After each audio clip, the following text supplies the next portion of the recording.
আজকে সন্ধ্যার নাস্তায় ওয়াফিয়ার জন্য ভেজিটেবল চাপটি বা অনেকেই চিলা বলে থাকেন সেটাই বানাচ্ছি। এটা তো বাচ্চাদের জন্য আসলে অনেক বেশি হেলদি। আসলে ওয়াফিয়ার নাস্তার ক্ষেত্রে আমি অনেক বেশি বাউন্ডারি ফেস করি, কারণ আমি ওকে গ্লুটেন ফ্রি রাখি, তো এর জন্য আমার কাছে অপশন অনেক কম থাকে। পেঁয়াজ কুচি করে নিলাম, আর এইটা হচ্ছে বিটরুটের স্টেম বা ডাঁটার অংশ। এইটাতে এত বেশি পুষ্টিগুণে ভরপুর, আসলে এটা কখনোই ফেলে দেওয়া উচিত না। লাকিলি আমরা এটা পেয়ে গেলে এটাকে ইউজ করাটাই ভালো।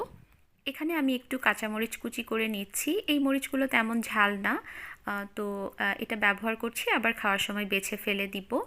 এরপরে আমি শিম নিলাম। আসলে বাসায় যেই ভেজিটেবলগুলো আমার কাছে ছিল সেইগুলোই দিয়েছি।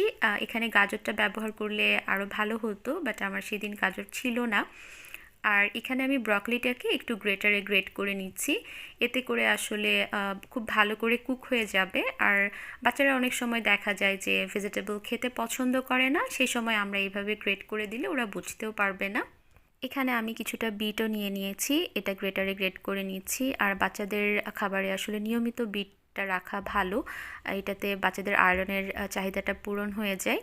এরপর এখানে আমি একটা ডিম দিয়ে দিলাম, লবণ, একটু মরিচ গুঁড়া দিয়েছি, একটু হলুদ গুঁড়া দিয়েছি।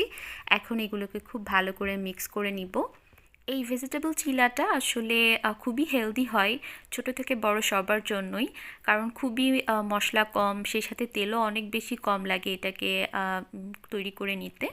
এটা 6 মান্থ প্লাস বেবিদের জন্যও ভালো হবে। সেক্ষেত্রে লবণ ঝালটা অ্যাভয়েড করে আর একটা করে ভেজিটেবল অ্যাড করে ট্রাই করা যেতে পারে। সব কিছু ভালো করে মিক্স হয়ে গেলে এখানে আমি চালের গুঁড়া দিয়ে দিচ্ছি। আপনারা চাইলে এখানে বেসন ব্যবহার করতে পারেন, আটা ব্যবহার করতে পারেন, বা ওটসও ব্যবহার করা যেতে পারে। আর আমি যেহেতু ওয়াফিয়াকে গ্লুটেন ফ্রি রাখি, তাই আটা ব্যবহার করি না, তবে বেসন দিয়েও কিন্তু এটা খুবই ভালো তৈরি হয়। ব্যাটারটা আমার একটু ঠিক মনে হচ্ছে, তাই আমি সামান্য একটু পানি দিয়ে নিয়েছি। আপনারা চাইলে এখানে আরও একটা ডিম দিয়ে দিতে পারেন, তবে ব্যাটারের কনসিস্টেন্সিটা ঠিক এরকম হবে। এই ধরনের খাবারগুলো আসলে আমার কাছে অনেক বেশি ভালো লাগে, কারণ অনেক বেশি ভেজিটেবল ব্যবহার করতে পারি। কারণ সেগুলো হাইড হয়ে যায়, বাচ্চা বুঝতে পারে না, অনেক মজা করে খেয়ে নেয়। তো আপনার বাচ্চা যেই ভেজিটেবলগুলো খায় না সেইগুলো দিয়ে এই ধরনের খাবারগুলো তৈরি করে দেবেন, দেখবেন বাচ্চা অনেক মজা করে খেয়ে নিচ্ছে। এখানে আমি একটা প্যান খুব ভালো করে গরম করে একদম ফ্লেমটাকে লো করে দিয়েছি।